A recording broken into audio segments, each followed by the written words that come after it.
Children, when we see the theories involved in the coordination components, mainly in our syllabus we are having three theories: Werner's theory, VBT theory, CFT theory.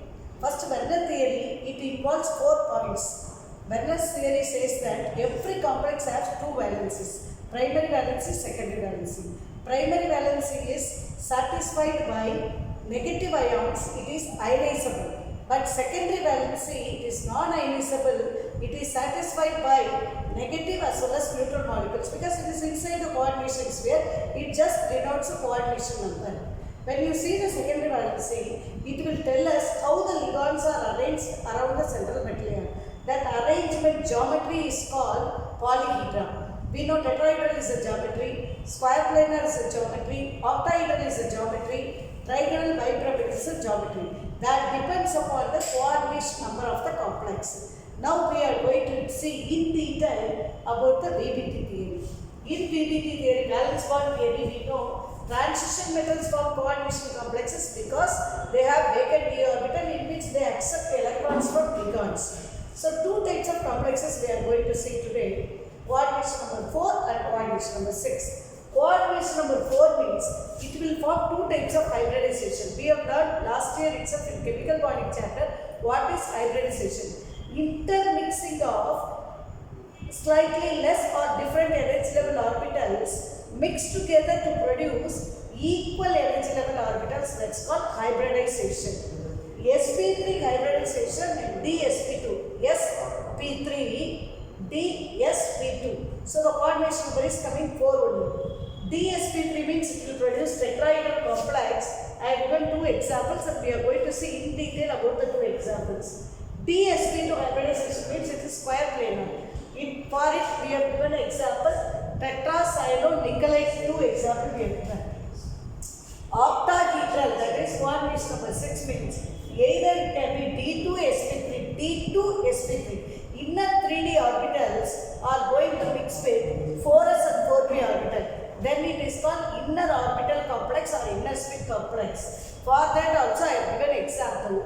sp3d2, sp3d2. That means 4s 4p orbitals of the metal ion will hybridize with the 4d orbital which is on the back side in the energy level. So then it is called sp3d2. We will first see with coordination number 4.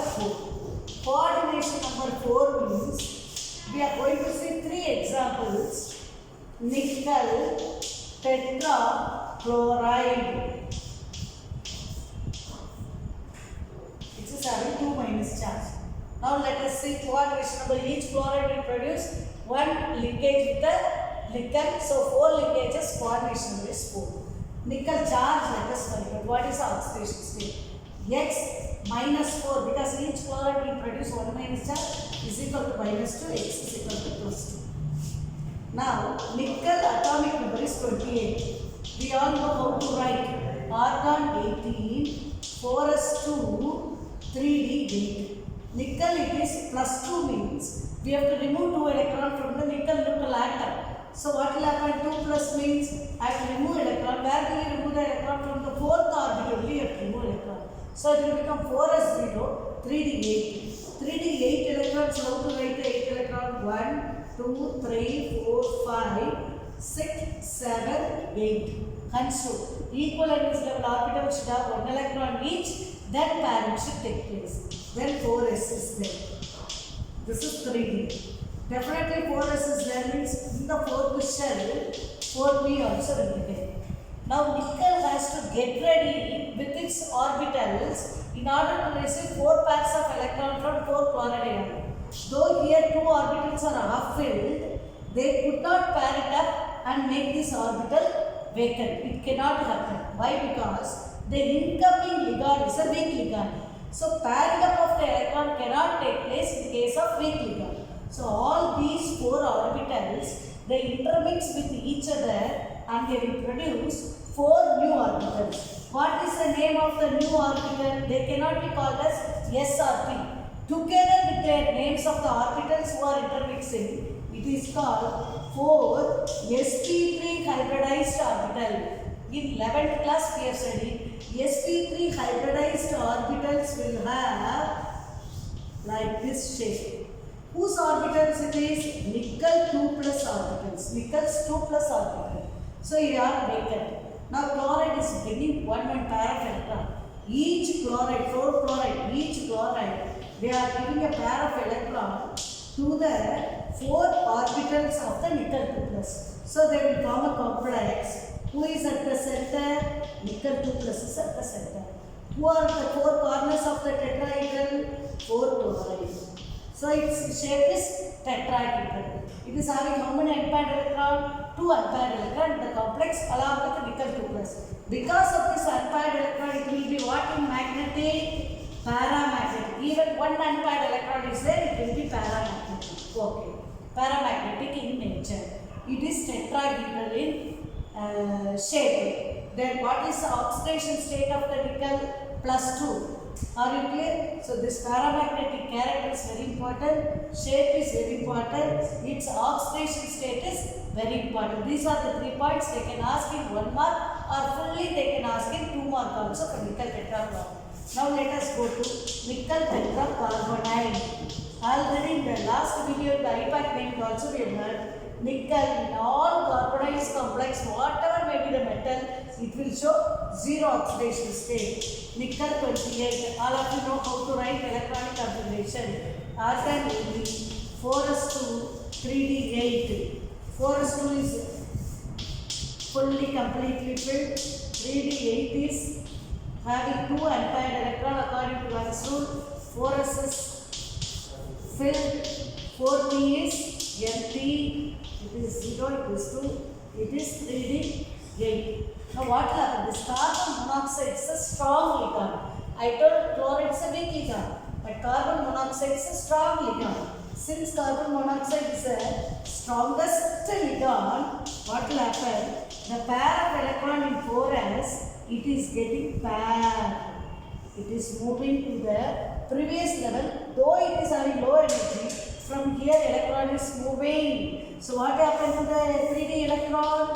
They are becoming 10. Completely filled 10 electron. So what is happening to the 4s? Empty. 4p is also empty. This is the transition metals empty vacant orbital. What will happen to the empty vacant orbital? They will get overlap. They will produce new orbitals. They are called sp3, sp3, sp3, sp3, sp3. What will be in shape? Already we have learned in the previous nickel tetrachloride. It is but only differences. Here it is 0 oxidation state. But in the previous case we used to write here plus 2. Here 0 oxidation state. They are getting a pair of electron from 4 carbon monoxide. Then they are making a shape of nickel tetracarbonate. You have to put one arrow mark. What is the need of the arrow mark? From whom the electron is coming, to whom it is going. From carbon monoxide it is coming, to whom it is going, to the nickel 0 oxidation state it is going. It is also tetrahedral. No, same as that of nickel tetrachloride. What about the magnetic character? It is paramagnetic because it is having 2 unpaired electrons. Here there is no unpaired electron. So it will be what magnetic? Diamagnetic in nature. No unpaired electron, so diamagnetic. Let us go to the last complex, nickel tetracyanide. How to name this complex? Tetracyanide nickelate 2. The oxidation state of nickel is X minus 4 is equal to minus 2. So X is equal to plus 2. Nickel, already we know 0 oxidation state.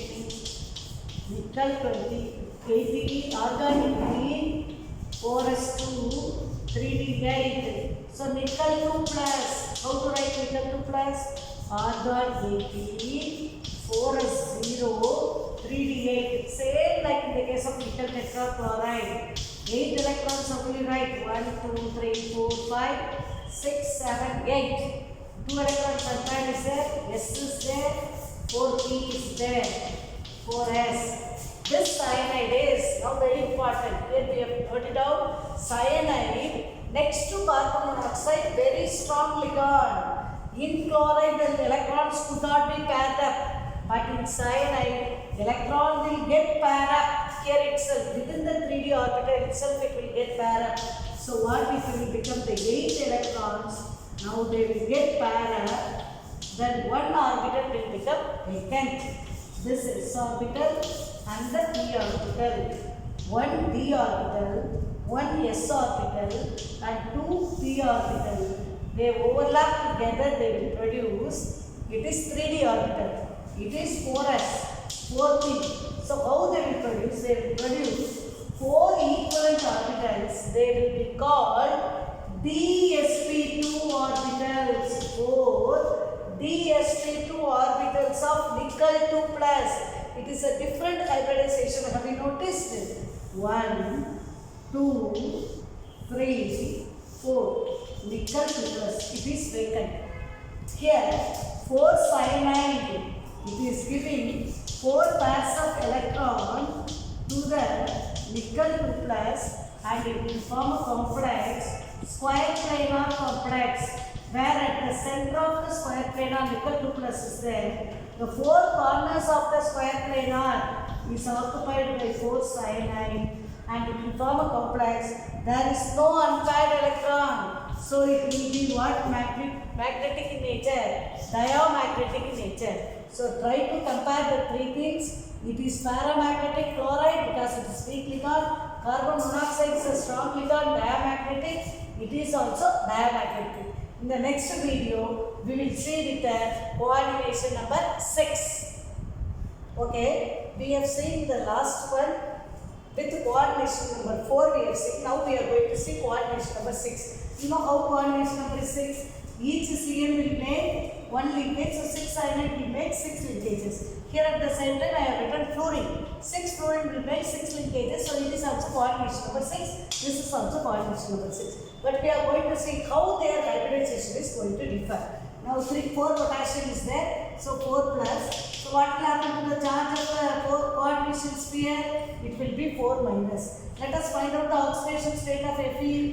X minus 6. Each cyanide will make 1 minus. So it's equal to minus 4. So X is equal to plus 2. Here shall we see, here it is 3 plus, 3 minus. X, fluoride also 1 minus charge.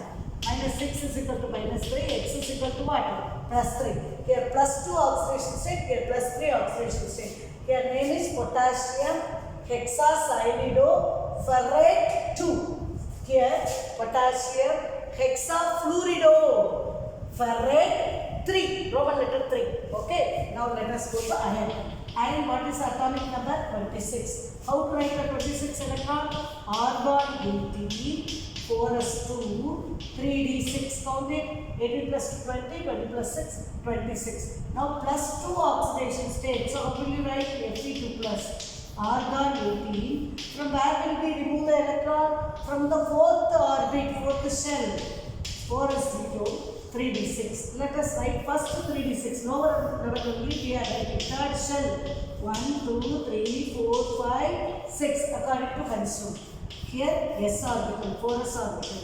Next what will be there? 4p will be there. It is triply generated, so 3 orbitals I am drawing. Px, py, pz. Now the cyanide is a strong ligand. Even the coordination number 4 complex also we have seen. Strongest is carbon monoxide. Cyanide is strong. Chloride is a weak ligand. All the halide in the sense weak ligand only they are. So it is a strong ligand. So what it will become? This electron get paired up here. It will get paired up. So what will happen to the 6 electron now?